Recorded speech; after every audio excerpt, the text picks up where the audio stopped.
I've mentioned actually, so keep it within this room. Which would be extremely interesting because there is a recognition there that this is a very difficult area and judges are not going to be placed at all well placed to decide. You've had a go. I'll perhaps come back to you, yes. No? Oh, sorry, did you? Yes. Yes, I'm struggling to formulate a question, but I think it's basically considering your proposals in the context of, for instance, the United States, what sort of changes would you need to kind of, or how might you adjust it, or have to think about it in those terms? I'm thinking because we've had this Mallard Fillmore cartoon kind of sitting up here for the past 15 years. Yes. This is a conservative cartoon by a group, by a cartoonist who's very sympathetic with conservative causes. This suggests that somebody would like to... Well, I did not do that. No, it goes away. But this kind of critique of religious literacy, the solution would presumably be something like these kids should know, what the Bible tells them for a lot of reasons that are very different from the ones that you would like to kind of Yes. At the same time, however, in the context of your talk, the discussion of kind of the history of the welfare state, a lot of parallels with what happened in the United States as well. But then at the same time, kind of maybe the problem of not really being able to articulate how religion should matter in public life seems not to be a problem in the US at all. Everybody seems to have an opinion about it. So given those kind of differences, would you expect your proposal to need to be modified? Yeah, you might be slightly psychic because you've hit the nail on the head in a way. This was sent to me by Stephen Prothero, who's writing a chapter for a book I'm editing about religious literacy. And there's somebody in an Australian context, somebody in the US, and so on. And Stephen's doing the US one, and it's come back, and it basically assumes that religious literacy is knowing more about the Bible. And religious literacy absolutely is a culturally specific term.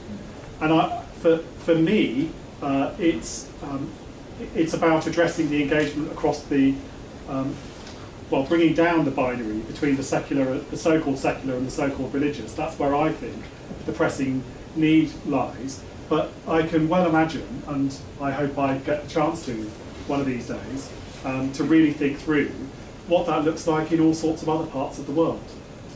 And it will look different, no two ways about it. Perhaps you can help. Yeah, so, one more, yes. You've been focusing on lived religion, and I can understand why, and I can also understand the concern with religious literacy just meaning learning more about the Bible. But I wonder, shouldn't knowledge about the history of religion and religious traditions be very much part of recovering religious literacy? And I say this with an eye to another country, India, where part of what's needed in a context where certain religious and political actors manipulate and systematically distort history is not more knowledge about what's going on in religion today, but more knowledge about the history of these particular traditions and the internal contestations. I do agree with you, but the only filter I'd put on is that I don't think that the endeavour is an historical one. I think we need as much history as we need in order to set in context where religion now has come from. I settle for that. But what if part of what you want to do is also to suggest that what religion happens to be now is not what it has to be, that it has been otherwise, that there is religious reasoning, that there is reform, that there is internal critique. Telling the history can be a way of introducing students to that without directly engaging them in critical evaluation of religious doctrines, which is very prickly. Yeah, you're starting to convince me.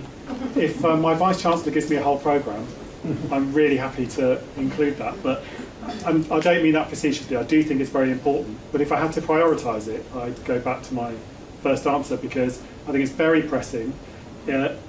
My experience has been that it takes a lot to win even a small space in curricula and in workplaces to have this conversation. Once the conversation starts, it's a very good one, usually, but it does take a lot to get there. So I think if I turned up and said, let's do the whole shebang, a really comprehensive thing now, more doors would have closed. So my job, once again today, is to stock the questions and conversation, and feeling like a real party pooper. But the good news is that once we thank Adam again, you can talk to him. You can keep him away from the food and wine at the back, and you can come up and ask him questions that maybe you haven't had a chance to ask. So if you join with me in thanking Adam Dinham for being